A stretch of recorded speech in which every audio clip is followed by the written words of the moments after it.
Welcome back to the Wandering Pilgrims podcast, where we dive deep into the lives of America's revolutionary heroes, those who shaped a nation with grit and wisdom. Today, we're spotlighting a man who might not be a household name like Jefferson or Adams, but whose fingerprints are all over America's founding story. He's been called the strong pillar of the Revolution, and he's the only person to sign all four of America's founding documents. I'm talking about Roger Sherman. Grab your coffee, settle in, and let's unpack the life of this self-made patriot. Roger Sherman was born on April 19, 1721, in Newton, Massachusetts, into a modest family. His early years weren't exactly paved with privilege. His father died when Roger was just 19, leaving him to support a large family. Picture this. A young Roger, barely out of his teens, trekking over 100 miles on foot from Newton to New Milford, Connecticut, with his shoemaker's tools slung over his back. That's right, he was a cobbler by trade, and legend has it he'd work at his bench with a book propped up in front of him, soaking up knowledge while stitching soles. No formal education, no fancy tutors, just a kid with a ferocious appetite for learning. This self-taught streak carried him far.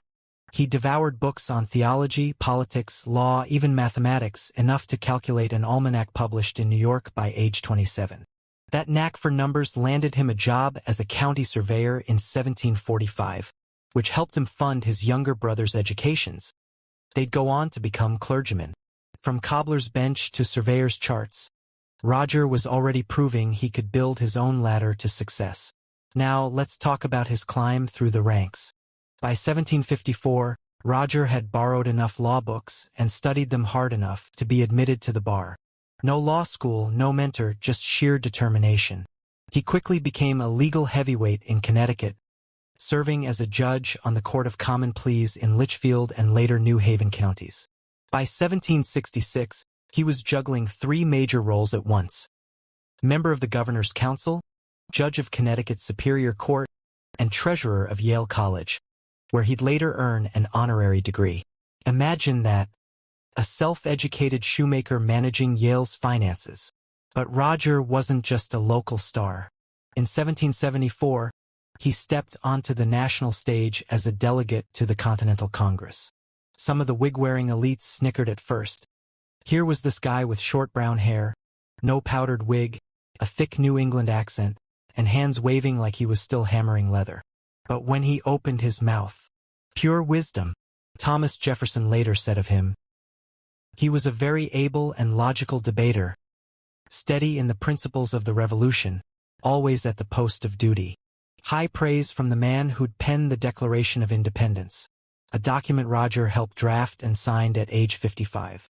Speaking of signatures, Roger Sherman's name is on not just the Declaration, but the Articles of Confederation, the U.S. Constitution, and he even shaped the Bill of Rights. That's right, he's the only founder to sign all four cornerstone documents of the early United States. John Adams called him an old Puritan, as honest as an angel and as firm as Mount Atlas. Patrick Henry ranked him among the greatest statesmen he knew. So how did this unassuming cobbler become such a titan? One answer lies in 1787 at the Constitutional Convention. The big states wanted representation based on population. The small states feared being steamrolled. Enter Roger with the Connecticut Compromise, a brilliant fix giving us the House of Representatives based on population and the Senate with equal state representation. It's why Connecticut's nicknamed the Constitution State, and it's a system still holding strong after 2 centuries. Sherman wasn't just signing papers, he was solving problems that could have torn the young nation apart. But let's shift gears and dig into something deeper. Roger Sherman's faith. This wasn't a sideline for him. It was the bedrock of his life. Raised in a Puritan family, Roger's mind was early impressed with the truth of the Christian religion. As one biographer put it, before he was 21, he made a public profession of faith and joined the Congregational Church in 1742, where he'd later serve as a deacon, clerk, and treasurer. He was a regular at services, a stickler for church discipline, and a man who lived what he believed. His faith wasn't just personal, it shaped his politics too. Sherman's beliefs were wholly Calvinist.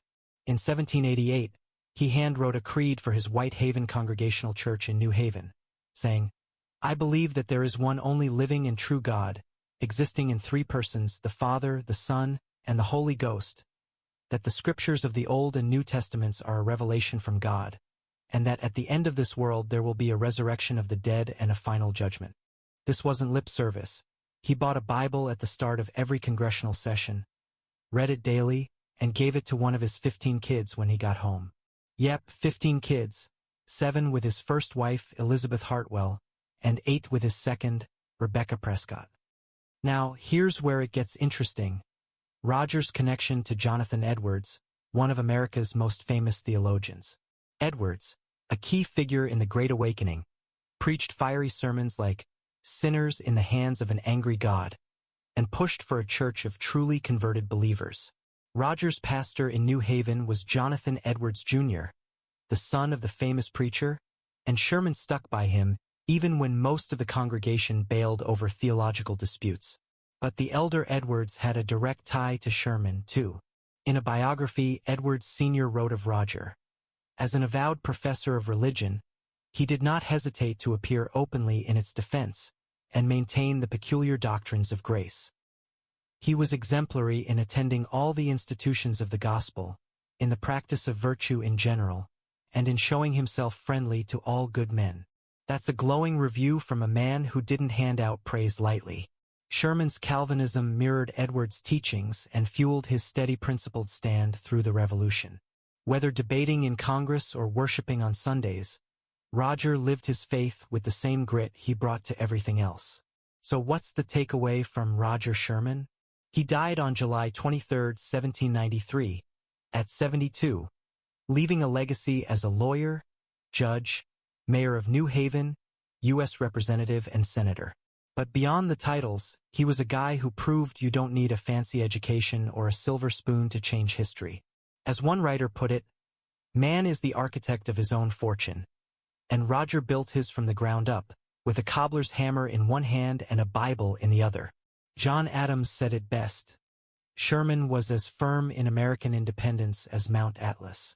And maybe that's why his signature, stiff, clear, and uncomplicated, graces those founding documents. He wasn't flashy, but he was foundational. A true, strong pillar of the Revolution. Thank you for joining us here at the Wandering Pilgrims. If you have enjoyed this episode and would like to help us create more like it, please consider supporting our efforts through Buy Me a Coffee, Patreon, and our shop. You can also find other resources and graphics about Roger Sherman and others we cover on our website, Instagram, and Facebook. You can find all of those links in the description.